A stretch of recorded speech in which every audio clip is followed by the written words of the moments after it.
Bonjour, toujours dans le cadre de l'application théorème de Gauss sous sa forme intégrale, je vous propose cette fois-ci un exercice corrigé afin de terminer le vecteur champ électrostatique créé par un cylindre infini et chargé en surface.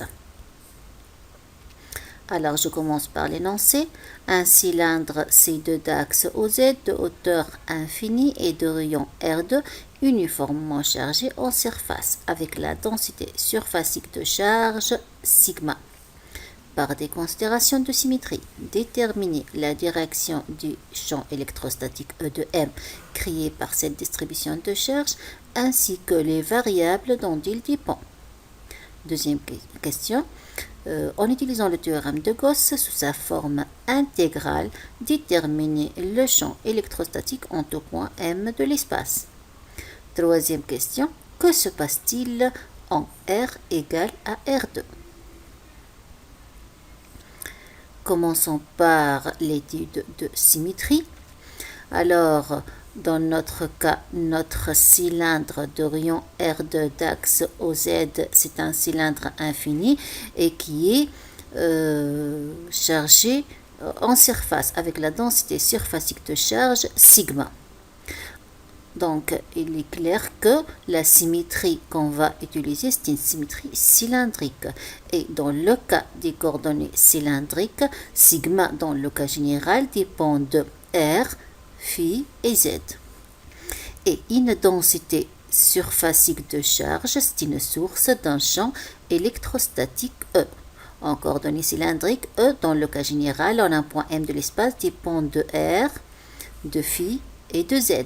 Et le principe de Curie dit que l'effet doit posséder au moins la symétrie de la cause. Mais dans notre cas, cette densité surfacique de charge vaut sigma qui est une constante lorsque R égale à R2, c'est-à-dire dans cette surface latérale de ce cylindre, et c'est quel que soit Z et quel que soit phi. Et on n'a pas de charge lorsque R est différent de R2, c'est quel que soit Z et quel que soit phi. C'est-à-dire quoi? C'est-à-dire la densité surfacique de charge ne dépend pas de phi. Si la densité surfacique de charge ne dépend pas de phi, alors l'effet ne va pas dépendre de phi. On dit aussi que toute rotation d'un angle phi autour de l'axe des Z laisse la distribution de charge invariante. On a aussi notre distribution de charge reste invariante par toute translation parallèle à l'axe des Z. C'est-à-dire si on prend P, un point P ici, caractérisé par une densité sigma, et on effectue une translation parallèle à l'axe des Z, on va trouver un autre point P' qui est caractérisé par sigma de P', tel que sigma de P égale à sigma de P'. Donc notre distribution de charge reste invariante par toute translation parallèle à l'axe des Z, ou bien on dit aussi que la distribution de charge ne dépend pas de Z. Si notre distribution de charge ne dépend pas de Z, alors l'effet, le champ qu'elle va créer E, ne va pas dépendre de la variable Z. Comme conclusion, on peut conclure alors que le vecteur champ électrostatique E de M ne dépend pas de phi, ne dépend pas de Z, il dépend uniquement de la variable R. Afin maintenant de terminer la direction du vecteur champ électrostatique, on va essayer de terminer les plans de symétrie pour notre distribution de charge. Et on remarque que pour tout point M de l'espace, le plan MUR UZ, c'est un plan de symétrie paire pour la distribution de charge. Regardez une vue de dessus. Le cylindre va être représenté par un cercle, l'axe des Z est un axe sortant et le plan rose va être représenté par cette droite. Et tout point P de la distribution de charge trouve son symétrie par rapport au plan MURUZ appartient à la distribution de charge et on a sigma P égale à sigma P'. Alors, le plan Pi qui est MURUZ est un plan de symétrie paire pour la distribution de charge. Et comme le champ électrostatique en un point M d'un plan de symétrie paire est contenu dans le plan de symétrie paire, dans ce plan, alors on peut dire que la composante E de phi est nulle. De la même manière, pour tout point M de l'espace, le plan MUR U phi, c'est-à-dire celui-là, est un plan qui coupe la distribution de charge en deux parties identiques et symétriques. C'est un plan de symétrie paire pour la distribution de charge. Or, le champ électrostatique en un point d'un plan de symétrie paire est contenu dans ce plan. Ceci veut dire quoi? Ceci veut dire que la composante perpendiculaire à ce plan est nulle, c'est-à-dire EZ devrait être nulle. Et sachant la propriété qu'on arrive de voir dans la diapositive précédente, c'est-à-dire la composante E de phi égale à 0, il vient immédiatement que la seule composante non nulle, c'est la composante parallèle à UR. Il vient immédiatement, conclusion 2, que le vecteur champ électrostatique est porté par UR. On arrive de voir que le vecteur champ électrostatique ne dépend que de la variable d'espace R et il est porté par U de R. Conclusion finale, le vecteur champ électrostatique ne dépend que de la variable d'espace R et il est porté par U de R. Sachant ce résultat, on peut donc tirer la surface adéquate pour appliquer le théorème de Gauss sous sa forme intégrale qui dit que le flux de E ds à travers une surface fermée égale la somme des charges intérieures à cette surface fermée sur epsilon 0. Et cette surface fermée adéquate ne peut être qu'un cylindre d'axe OZ et de hauteur h comme le montre cette représentation. Dans une autre vidéo, je vais vous montrer comment choisir une surface adéquate pour pouvoir appliquer le théorème de Gauss. Commençons maintenant l'application du théorème de Gauss sous sa forme intégrale. Donc, le flux de E ds à travers la surface fermée. Notre surface fermée, comme j'arrive de dire, c'est un cylindre d'axe OZ et de rayon petit r. Donc, il comporte en fait trois parties. Une première surface de base, une deuxième surface de base et une surface latérale. Donc, ce double intégral peut être écrit sous la somme de trois intégrales. Dans la première intégrale, c'est le double intégral de E dsB1 à travers la surface de base numéro 1. Donc, c'est cette surface de base. Le dsB1 peut être représenté ainsi. C'est un vecteur surface élémentaire, donc il est perpendiculaire à la surface élémentaire. Et le vecteur champ électrostatique, comme on a trouvé dans l'étude de symétrie, il va être porté par U de R. Donc, on peut le représenter ainsi. Donc, remarquez bien que dsB1 est porté par UZ, le champ électrostatique est porté par UR, donc leur produit scalaire vaut 0 et par conséquent, ce double intégral va donner un 0. La deuxième intégrale, c'est l'intégrale de E dsB2 à travers la surface de base numéro 2, c'est-à-dire celle-là. Le vecteur dsB2 peut être représenté de cette façon. Remarquez qu'il est porté par moins UZ. Le vecteur E de M est porté par UR, d'après l'étude de symétrie. Ces deux vecteurs sont orthogonaux et par conséquent leur produit scalaire va être nul et ce double intégral va donner un 0. Il reste alors le double intégral de E dsL à travers la surface latérale, c'est-à-dire cette surface.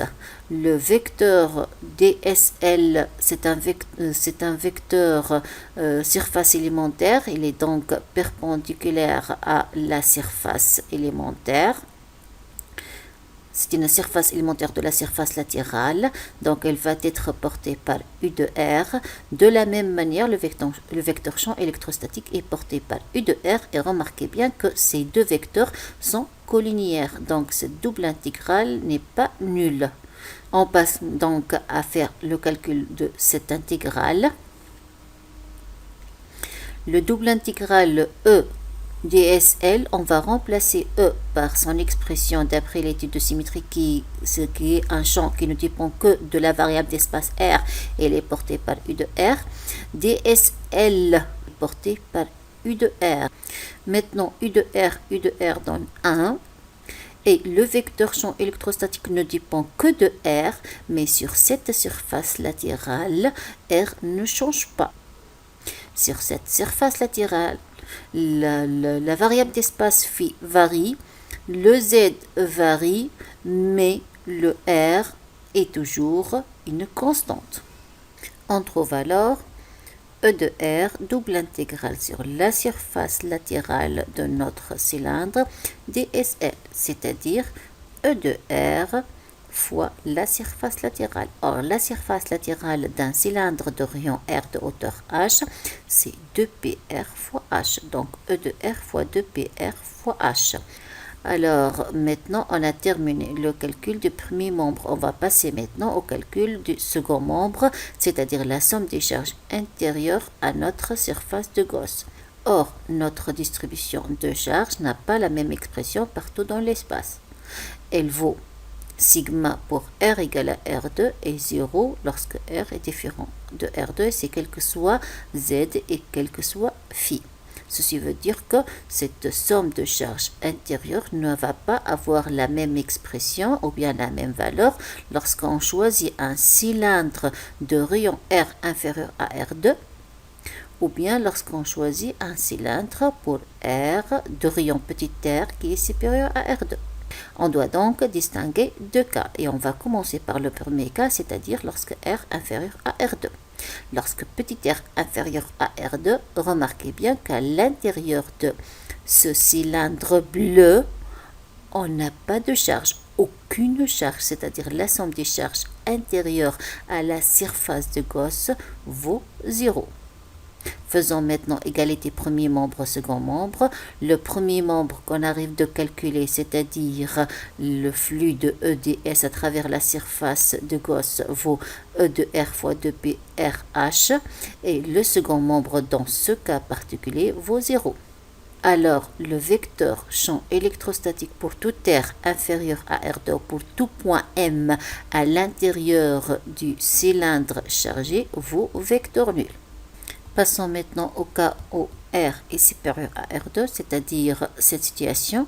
Remarquez bien que le cylindre bleu formant la surface fermée de Gauss a un rayon R, petit r, qui est supérieur au rayon R2 du cylindre chargé.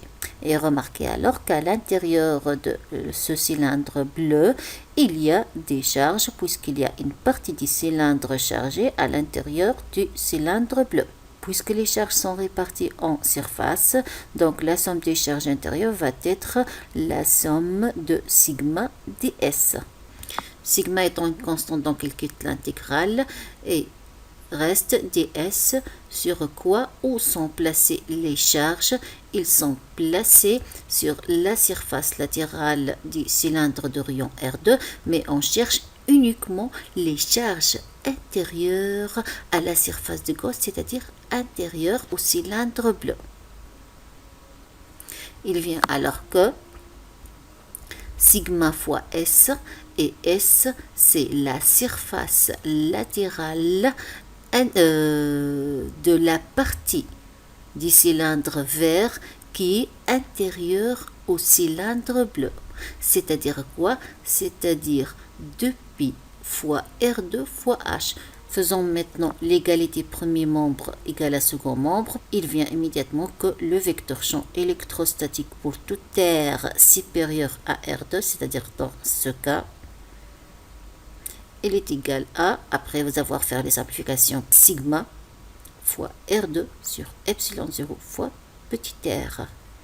Et comme l'étude de symétrie a montré que le vecteur champ électrostatique est porté par U de R, donc le vecteur U de R va être ce résultat qu'on arrive de trouver fois le vecteur unitaire UR. Comme conclusion, on peut dire que le vecteur champ électrostatique égale vecteur nul pour toute R inférieure à R2, c'est-à-dire dans cette zone, ou bien à l'intérieur du cylindre. Ici, j'ai représenté une vue de dessus pour le cylindre. Et il vaut sigma R2 sur epsilon 0 petit r fois le vecteur UR pour tout R supérieur à R2, c'est-à-dire dans cette zone de l'espace, c'est-à-dire à l'extérieur du cylindre. Remarquez bien que au niveau de R égale à R2, on a une discontinuité. De sorte que si on calcule le vecteur champ électrostatique pour R supérieur à R2, mais en tendant vers R2, c'est-à-dire ici, c'est normal, on doit utiliser, puisqu'on est là, dans cette zone, on doit utiliser cette expression.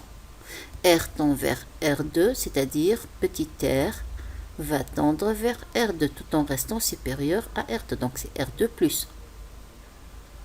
Moins le vecteur champ électrostatique lorsque R tend vers R2 moins, c'est-à-dire R inférieur à R2, mais en tendant vers R2 moins tout en restant inférieur à R2, donc c'est R2 moins, donc cette zone. Puisqu'on est là, on doit utiliser cette expression, c'est-à-dire vecteur nul. Il vient alors cette expression sigma fois R2 sur epsilon 0 fois R2, donc sigma sur epsilon 0, moins cette expression, c'est vecteur nul, égale sigma sur epsilon 0 fois le vecteur UR. Alors remarquez bien qu'on a une discontinuité au niveau de R2. Cette discontinuité est en fait à cause de la densité surfacique de charge. Donc à chaque fois qu'on a une distribution surfacique de charge, le vecteur champ électrostatique est discontinu. Et cette discontinuité vaut toujours sigma sur epsilon 0 fois le vecteur normal à la surface chargée avec la densité sigma et orienté de l'espace 1 vers l'espace 2. Bon, je termine à ce niveau et à la prochaine. Merci.